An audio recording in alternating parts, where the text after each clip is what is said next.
Rabbi Danny Mirvis, welcome back to the Gush.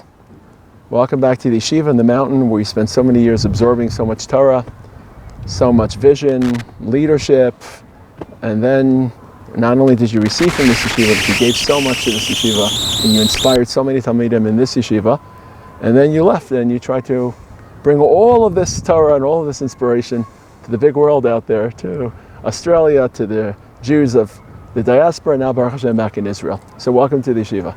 Well, thank you very much, Rabbi Taragin. It is always a pleasure to visit the yeshiva as a former talmid, as a former member of staff, and having been in Australia, which is really almost the end of the world, or at least almost as far away from Israel as you can get, I can tell you that the light which emanates from this mountain reaches as far and as wide as possible, and that's through its alumni, through its Torah, through the media presentations and everything which goes out there. It really reaches far and wide, and it's a privilege to be here with you. Always good to spend time with you and taking part in this series as well.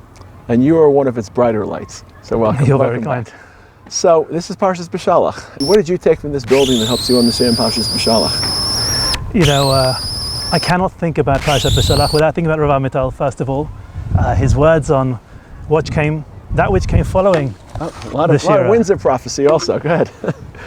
Of Sham Sam Lo Chok Mishpat, Rav Amital's words that so soon at the beginning of our religious journey as a nation, we received certain mitzvot, including Parah Aduman. Rav Amital would tell us the importance of knowing right from the outset that we're not going to understand everything. And I think something I certainly took from this institution, which I bring with me always, is perhaps the need to have that humility that we're not always going to understand everything. Things aren't black and white. The reality is complex. People are complex.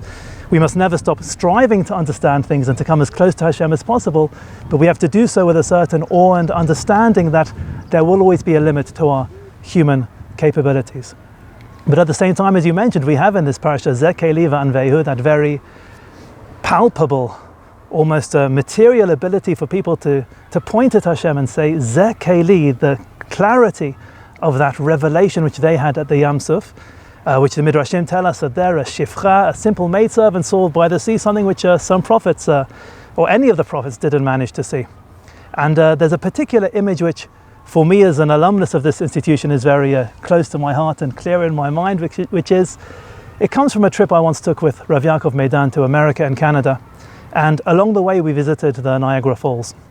And while we were there at the Niagara Falls, Rav Meidan came up with a chiddush on this midrash, and to have been with him at that moment to share his excitement of being there, Bichlal, was incredible. His love of water and natural resources and connection to nature is something so special. While we were there, in particular, what really stood out for him was the rainbow, or the rainbows, which we saw there by Niagara Falls.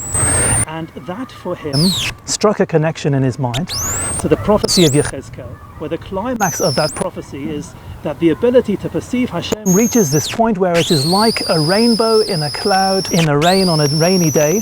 Rav Meidan drew that connection between the rainbow by Niagara Falls, the rainbow of Yechezkel's vision. He says this is what the Shifcha saw by the sea.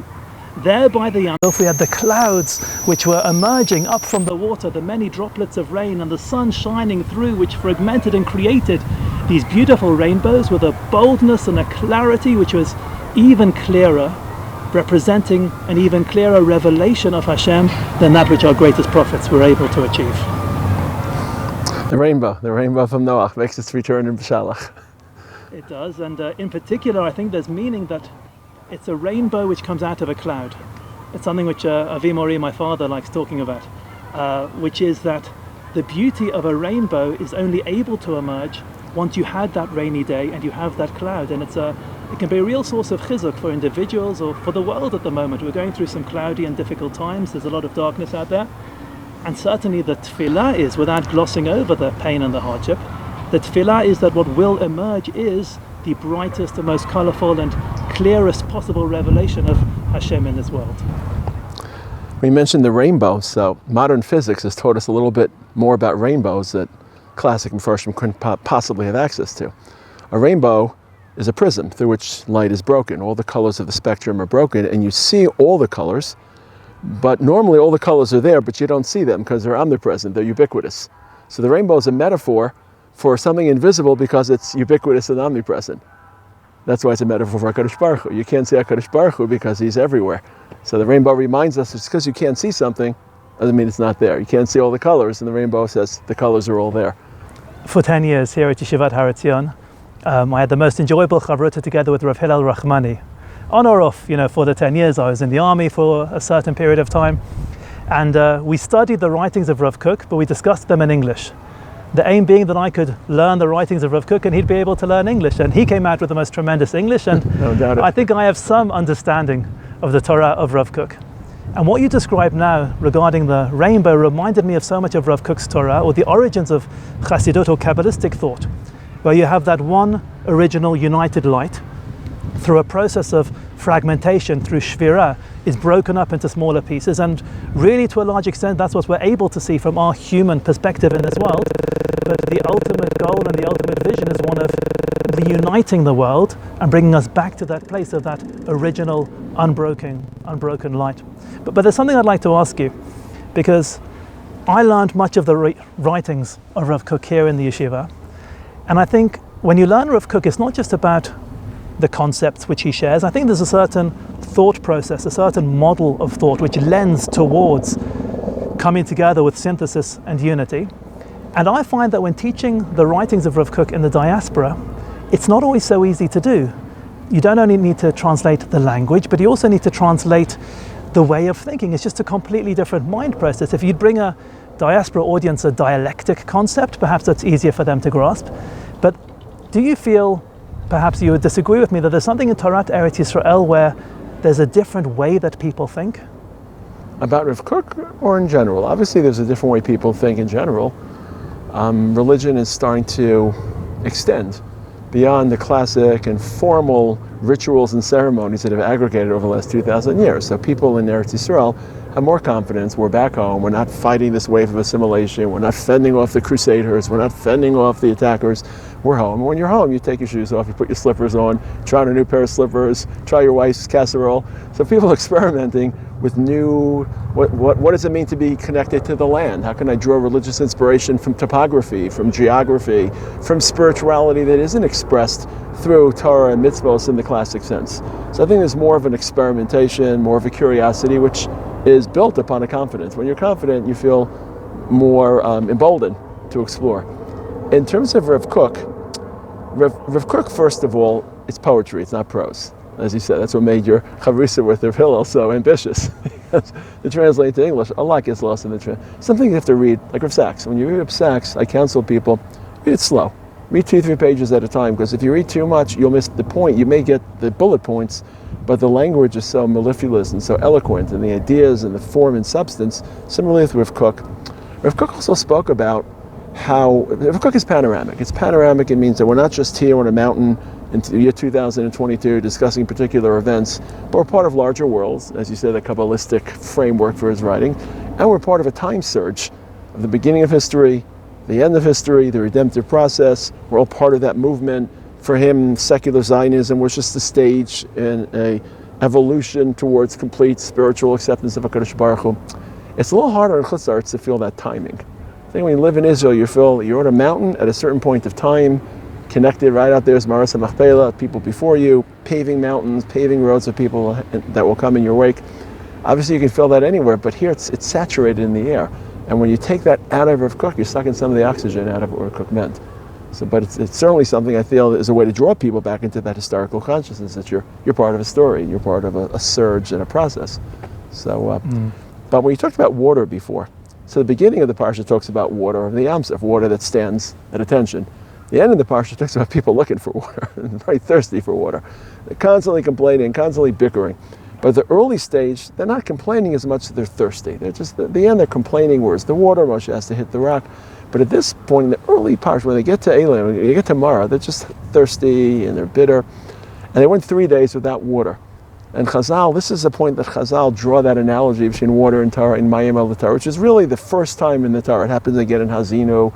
It will happen a little bit in the end of Amidbar. But this is a first association. And Rav Lichtenstein reminded us about how vital Talmud Torah is to our day-to-day, how if a day passes. I remember someone once asked Rav Lichtenstein at a tish, why should you study Torah? And Rav Aaron didn't flinch. You remember what did he say? Why do we breathe? Good memory. And you've traveled throughout the world and you've tried to bring with Kook and some of the spirit of this mountain. How'd you bring Torah to people? What makes the Torah of Yeshivat Har Etzion your Torah? How did you try to inspire people with Relevance Torah? What a question. And it's a question you're asking me, but I think it's the question of our time. It's the question of our generation and every generation about how we are supposed to take the Torah we've received from the great individuals before us and to pass it on to future generations. I would say for me, if there's one key word in this, it's a word which you said right at the beginning of this conversation, which is the word relevance. I think we need to highlight the relevance of Torah to people's lives and to our generation, what it means on a national level. In Israel, therefore, you'll be talking perhaps more about the palpable geula, which we're experiencing here a bit closer and seeing and sensing ourselves. Elsewhere, perhaps you have to share other ideas or other thoughts which are more relevant to those individuals and those communities. But I would say the number one aim is Torah must be relevant. You know, there's a wonderful comment of the Orach Chaim HaKadosh on Zeh Keli V'Anveyu that we're discussing. He discusses the order of the pasuk. First of all, it's Zeh Keli, this is my God. I have my own kinyan on this relationship with HaKadosh Baruch Hu. Afterwards, Elokei Avi. Very much the connection to Hashem through our forefathers is present, but first and foremost, this is my connection. Now, for far too many people today, Hashem is first and foremost Elokei Avi. It's something which belonged to my parents' household, is what my grandparents would have wanted. It's Hashem belongs to the history of the last century or that which came before us. And only afterwards, if we're lucky, Zeh Keli. And I think our goal is to switch that around, and it's something that this yeshiva has done so tremendously over the years and continues to do, which is to highlight the relevance of Torah, bringing relevant Torah to people's lives so that they themselves can say, Zeh Keli, this is my God.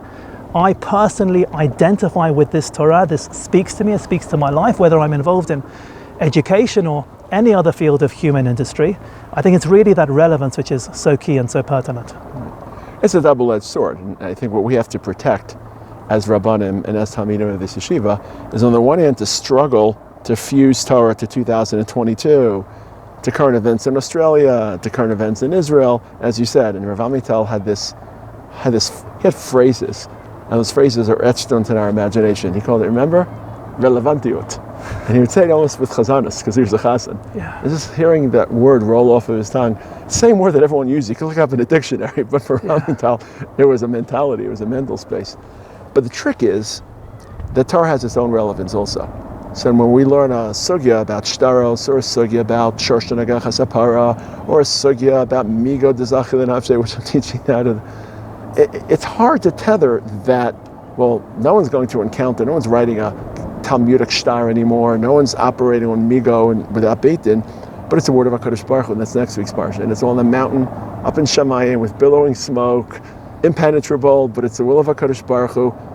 And some do one and not the other. I think in our world, some people are able to articulate the inherent self-sustaining or self-sufficient relevance of Torah, but it's hard to bring Torah to people who aren't initiated to the yeshiva. Some people are excellent at voicing Torah and its values to the broader world, but somehow the sugyos and the shas are a little bit flat to them.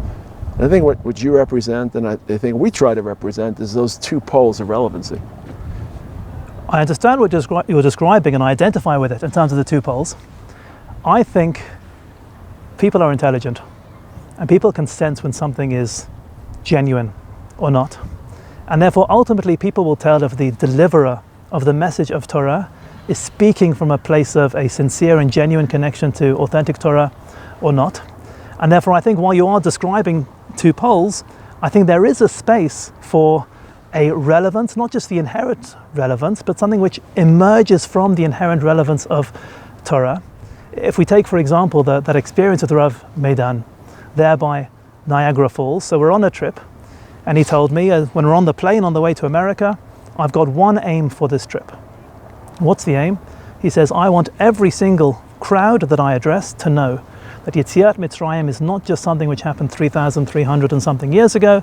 It happens every single day, and I want them to know that Yetziat Mitzrayim is happening to them today in their lives. And that was his number one aim. His goal was to drill home to every audience, this is relevant, this is part of your lives. And I don't think he was thinking to himself, flicking through the newspaper and what's going on this week that I can somehow find some connection to the parasha in order to attract my crowd. But certainly when it comes to the sugyot, which we're learning at the moment, you do have I think it's a very good point. You had one such conversation with Michael Eisenberg, which I watched. And I think Michael is somebody who's taking certain sugyot of the Gemara, an alumnus of our yeshiva, who's doing great things in the business world. And he's taking at least the business principles and the foundations, although the application may have changed, I think the principles and the foundations still have a real relevance to our lives today.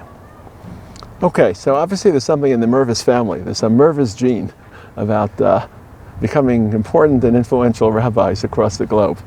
Your father, and also an alumnus of our yeshiva, is the chief rabbi of England, and we're very proud of him. And you spent 7 years in Australia. How many years were you in? I was in Australia for 6 years. 6 years. And I had a number of brothers who studied here, and cousins were very much part of this yeshiva. So in the 7th year, you said, "No, I'm no longer going to have it. I'm coming home." Correct, the maximum, and I like my ears. So what did you take away from that experience? Like you carried back your suitcases and your Baruch Hashem, your beautiful family and your beautiful wife and your lot and your suitcases. What was in your imagination? What was the one takeaway from spending 6 years?